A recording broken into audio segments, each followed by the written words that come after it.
Bonsoir chers internautes, je suis l'animatrice Anne-Espérance Mbob.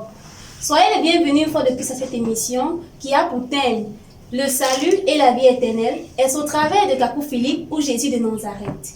Nous avons sur ce plateau Esther Mbob et bien évidemment notre invité l'évangéliste Bob Joseph. Bonsoir évangéliste. Bonsoir madame. Sans plus tarder, nous commencerons par la première question.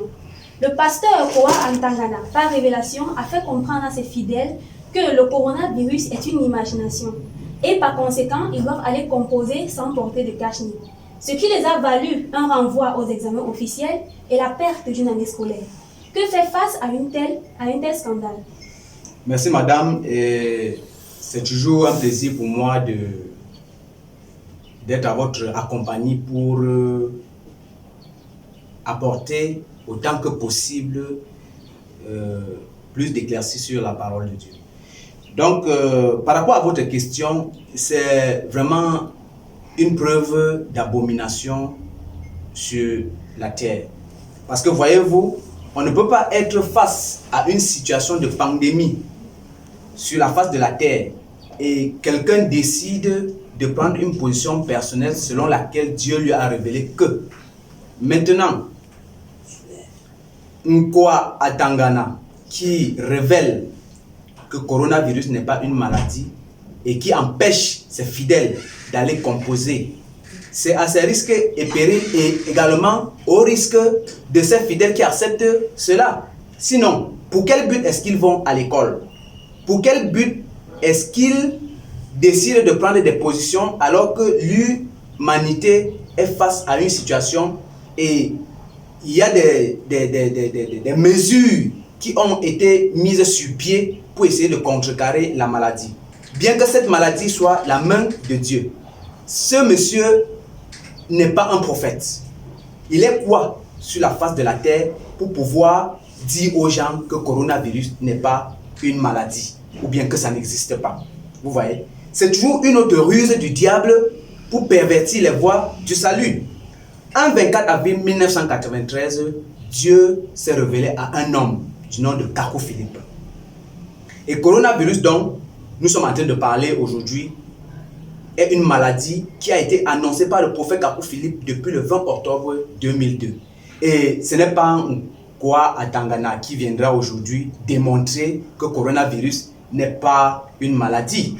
Et vous voyez combien de fois le diable peut garder tous ses adeptes et tous ses fidèles dans la contradiction. Pendant que certains comme Koa sont en train de jeûner et prier dans des grottes pour que le coronavirus s'arrête, Nkoa, lui de l'autre côté, jeûne et prie plutôt pour que ses fidèles n'aillent pas composer et pour que Dieu davantage lui prouve que le coronavirus n'est pas une maladie.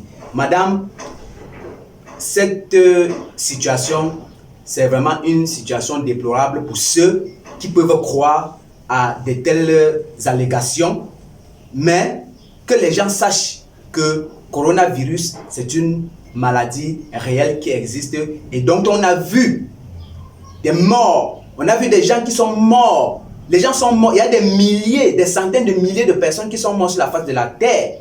Mais Nkoa Atangana va justifier comment ces divers morts si pour lui, le coronavirus n'existe pas. Vous voyez? Donc, sachez qu'un Nkoa Atangana, c'est aussi un bandit qui essaye de trouver des stratégies pour pouvoir aussi manger et se faire connaître comme plusieurs autres féticheurs. Évangéliste, Nkoa Atangana dit avoir reçu cela par révélation. Est-ce à dire que toute révélation ne vient pas de Dieu? Toute révélation ne vient pas de Dieu. Les pharisiens avaient également des révélations. Kandem Zenodor a des révélations. Tibi Joshua a des révélations. Tous ces gens qui jonchent les terres, les rues des pays, ainsi de suite, disent, ils ont aussi des révélations. Mais sauf qu'il faut comprendre qu'il y a une différence entre la véritable révélation et les fausses révélations. Et c'est là où tous ces charlatans sont plongés parce que, voyez-vous, tous disent servir le même Dieu, mais cependant, ils ont des révélations divergentes. Or, Dieu ne peut pas donner des révélations divergentes sur la face de la terre. Dieu, en une génération, envoie un homme à qui il donne une révélation et c'est cette révélation que l'humanité entière doit s'appuyer pour avancer dans la volonté de Dieu. Mais pourquoi Dieu laisse-t-il tant de scandales se manifester sur la terre en son nom, pas des brebis galeuses? Ce n'est pas Dieu qui demande à l'humanité de le faire, c'est vrai. Il laisse faire parce qu'il y a un jour qui aura un jugement sur la terre. Vous voyez, c'est là où les gens ne comprennent pas. Les gens ont l'impression que Dieu doit entrer dans un style de bataille pour combattre, essayer. Non, Dieu n'est pas là. Dieu a dit sa parole. Dieu dit, je mets devant toi la vie et la mort. Alors, à toi de choisir. Je mets devant toi la bénédiction et la malédiction. À toi de choisir. Si tu choisis la malédiction, tu dois continuer dans ta voie de malédiction, mais Dieu ne viendra pas te stopper. Donc, si les gens continuent à faire ce qu'ils sont en train de faire, c'est à leur risque et péril, mais personne ne pourra dire, se plaindre que non, pourquoi est-ce que Dieu a laissé que cela soit ainsi, ou quoi que ce soit. Non, ça doit être ainsi. Bon, évangéliste, y a-t-il une différence entre le salut et la vie éternelle? Je suis évangéliste et disciple du prophète Apôtre Philippe, et si je dois vous donner la réponse, je m'appuie sur la révélation que le prophète Apôtre Philippe a reçue. Et si vous permettez, je vais ouvrir un passage du livre du prophète Apôtre Philippe dans Capot chapitre 14 au verset 34 que je vais lire pour que nous comprenions d'abord ce que c'est que le salut. Voilà.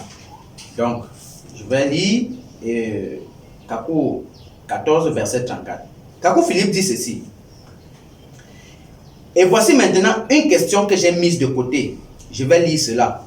Frère Philippe, peut-on perdre le salut? Vous voyez, quelqu'un a posé la question au prophète Capot Philippe de savoir si est-ce qu'on peut perdre le salut.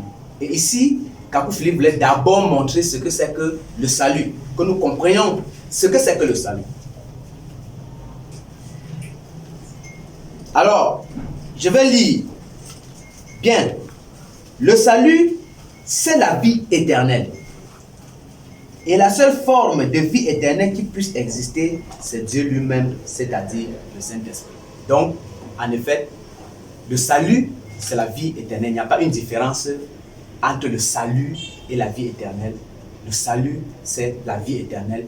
Et comme le prophète dit, il dit que c'est le Saint-Esprit, parce que vous ne pouvez pas être sauvé si vous n'avez pas reçu le Saint-Esprit. Mais comment recevoir le Saint-Esprit? Autrement dit, comment recevoir le salut? Puisque le salut, c'est le Saint-Esprit. Alors Dieu envoie un prophète messager sur la terre, et c'est au travers de ce prophète qu'on peut recevoir le Saint-Esprit, et c'est ce prophète que nous pouvons fièrement présenter comme étant le salut sur la terre en notre génération. D'accord. Maintenant, selon notre thème, entre Jésus de Nazareth et Capot Philippe, par qui pouvons-nous recevoir le salut aujourd'hui? Jésus de Nazareth était un prophète, et nous connaissons qui est Jésus de Nazareth parce que nous lisons son histoire dans la Bible.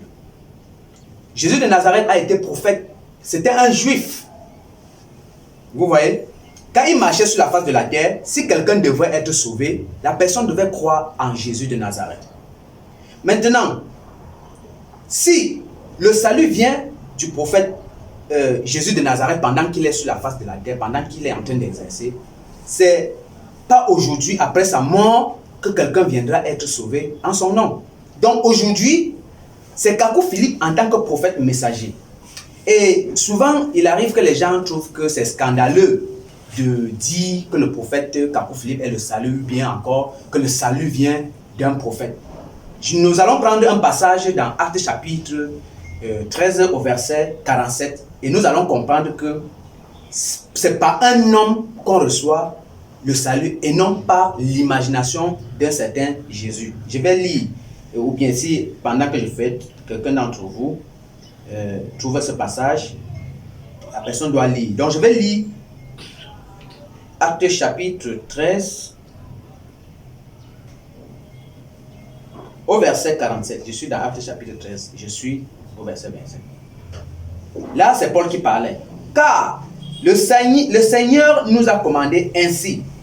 Je t'ai établi pour être la lumière des nations, afin que tu sois en salut jusqu'au bout de la terre. Il n'a pas dit que afin que Jésus de Nazareth soit en salut, mais lui, Paul, afin que Paul soit en salut jusqu'au bout de la terre. Donc, madame, sachez que le salut, non seulement ça se trouve en un homme, et cet homme est le prophète messager vivant sur la terre. Personne ne peut contourner le prophète messager et aller chercher le salut ailleurs. Jésus de Nazareth a été prophète et il était en salut pour ceux de sa génération. Et aujourd'hui, Kakou Philippe, il est le prophète messager sur toute la face de la terre et il est en salut pour tout le monde et personne ne peut être sauvé en rejetant le prophète Kakou Philippe aujourd'hui. Mais évangéliste, j'ai comme tendance à penser que vous ne croyez pas réellement ce qui est écrit dans la Bible, puisque cette même Bible déclare dans 1 Jude 1, verset 25, que Jésus est le salut pour toujours et pour tous les siècles. Comment contredisez-vous cela avec tant de fermeté? Voilà, je ne suis pas en train de contredire ce que Jude dit, parce que, voyez-vous, vous avez posé la question par rapport à Jésus de Nazareth. Maintenant, on peut même revenir sur Jésus de Nazareth, voyant que Jésus de Nazareth a versé son sang sur la croix. Oui, il a versé le sang sur la croix pour que toute l'humanité soit sauvée. Mais est-ce que le fait que Jésus de Nazareth ait versé le sang sur la croix donne droit directement au salut sans effort et sans principe? Non. Dieu est un Dieu de principe. C'est pour cela que, malgré le sang qui a été versé à la croix pour sauver toute l'humanité, il y a un principe absolu qu'il faut observer. Vous voyez? Donc, Jésus savait qu'il devait verser son sang à la croix. Et il a promis d'envoyer les prophètes selon Matthieu chapitre 23, verset 34 à 35. Et c'est en acceptant le prophète messager que Jésus-Christ envoie, selon Matthieu 23, 34 à 35, qu'on obtient le salut. C'est pour cela qu'on peut fièrement dire qu'un prophète messager est le salut sur la terre en sa génération. Parce que si vous dites Jésus est mort sur la croix pour moi, je suis sauvé et vous n'avez pas besoin de quelqu'un pour être sauvé. Si vous mourrez dans votre position, vous irez simplement en enfer. Donc, le salut de Jésus-Christ à la croix, c'était une étape. Maintenant, pour couronner, pour pouvoir entrer en possession de ce salut, toute personne vivante en une génération doit accepter et reconnaître celui qu'il a envoyé aussi. Parce que vous voyez, il y a plusieurs passages qui nous montrent ça. Nous avons par exemple Jean chapitre 6, versets 28 à 29, où les gens posaient la question à Jésus, comment est-ce qu'il faut faire pour faire les œuvres de Dieu? Et puis Jésus les a dit, c'est ici l'œuvre que vous reconnaissez celui qu'il a envoyé. Donc le salut, c'est pas un prophète, un messager vivant. D'accord, évangéliste. Donc si je comprends bien, le salut aujourd'hui c'est au travers du prophète Kakou Philippe? Tout à fait. D'accord. Mais vos affirmations sont quand même très choquantes parce que dans les mêmes écritures, dans Jean 6, dans Jean 14, verset 6, Jésus-Christ dit être le chemin, la vérité et la vie et que nul ne peut aller au Père que par lui. Comment expliquez-vous cela? Jésus le disait en tant que prophète messager. Parce que, d'ailleurs, quand bien même Jésus a déclaré être le Fils unique de Dieu sur la terre, c'était en son temps. Parce qu'avant Jésus, il y a eu des fils uniques de Dieu qui sont venus. Noé était le fils de Dieu, le fils unique de Dieu en son temps, pendant qu'il marchait sur la terre. Jérémie était le fils unique de Dieu en son temps, pendant qu'il marchait sur la terre. Et chaque prophète messager vient pour être le fils unique de Dieu en sa génération. Autrement dit, le chemin, la vérité et la vie pour sa génération. Jésus ne peut pas être le chemin, la vérité et la vie pour notre génération, alors qu'il y a un prophète que Jésus lui-même a envoyé pour venir être le chemin. Le chemin, c'est quoi? C'est une voie. C'est un passage pour atteindre un lieu. Donc, si nous devons avoir un chemin aujourd'hui, il faut que ce chemin soit touchable. Il faut que nous puissions marcher sur ce chemin. Vous ne pouvez pas marcher là où vous n'êtes pas en train de voir. Vous êtes d'accord avec moi? Quand vous marchez, vous devez voir là où vous êtes en train de marcher. C'est pour ça que le prophète messager, en une génération, est le chemin, la vérité, parce que c'est lui qui détient la vérité. Le chemin, pourquoi? Parce que c'est lui qui sait où conduire les enfants de Dieu. La vérité, parce que c'est lui qui détient la vérité. C'est à lui que Dieu a confié la vérité sur la terre en sa génération. La vie, parce que c'est quand on accepte cette vérité qu'on vit éternellement. D'accord. Kakou Philippe déclare être l'esclave de Jésus-Christ. Comment est-ce que, la question est de savoir, évangéliste, comment est-ce qu'un esclave peut être en salut à la place de son maître?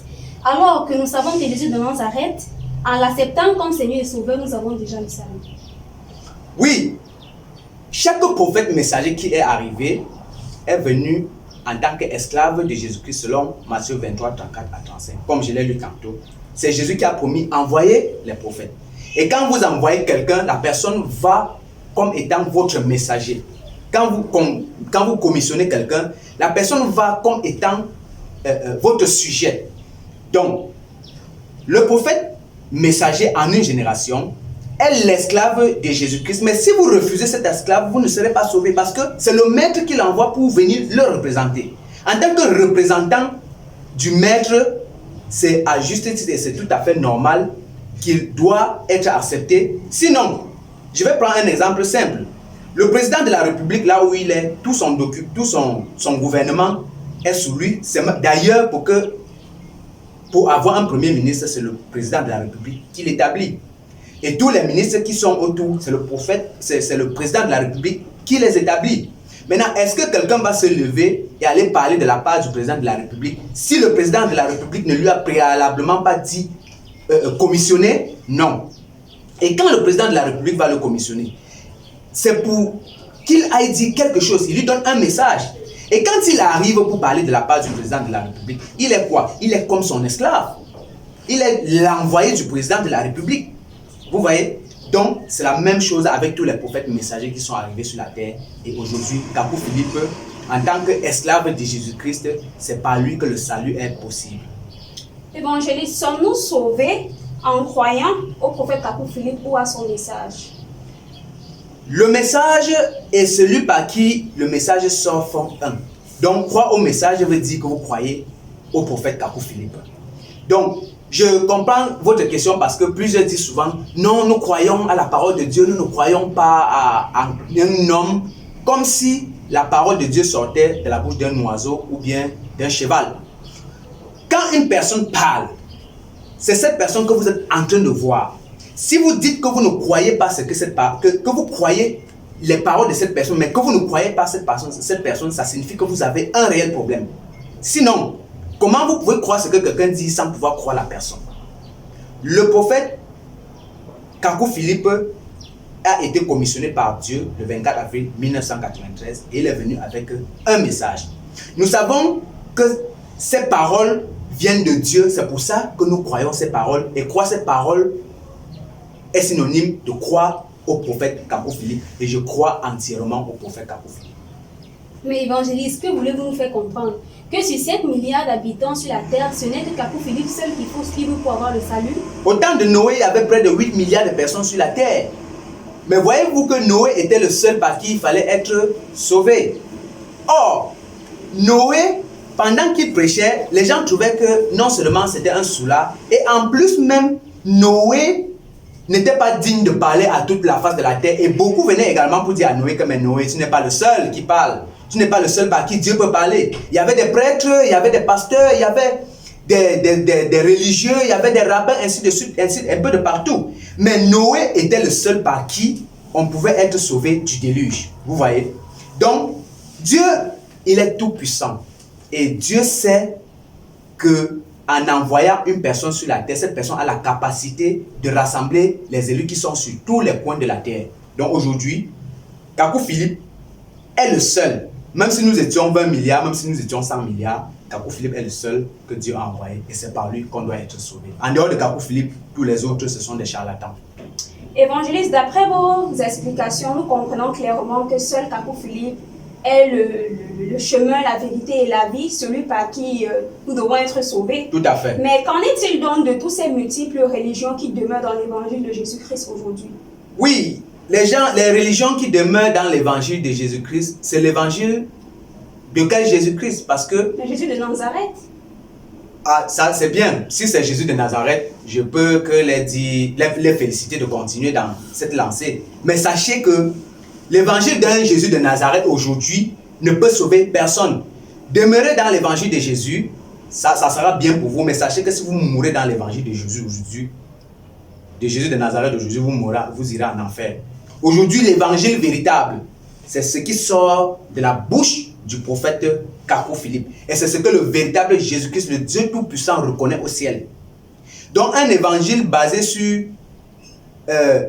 Matthieu, Marc, Jean, Luc, et dont les gens pensent pouvoir être sauvés en pratiquant tout ce qui est écrit dedans, c'est un faux évangile, c'est l'évangile des démons. C'est ainsi que s'achève cette émission. Merci évangéliste de nous avoir nourris par votre présence. Merci madame. Nous rappelons le thème de l'émission. Le salut et la vie éternelle est au travers de Jésus de Nazareth ou Kakou Philippe.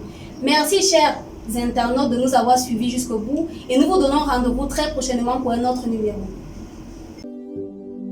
Application Prophète Kakou Philippe officielle pour Android et iPhone. Des photos et vidéos, des chants de prédication, tout le message du prophète Kakou Philippe dans une seule application gratuite. Tu aimes Dieu, tu es à la recherche du salut, quelle que soit ton appartenance religieuse, l'application Prophète Kakou Philippe officielle est pour toi.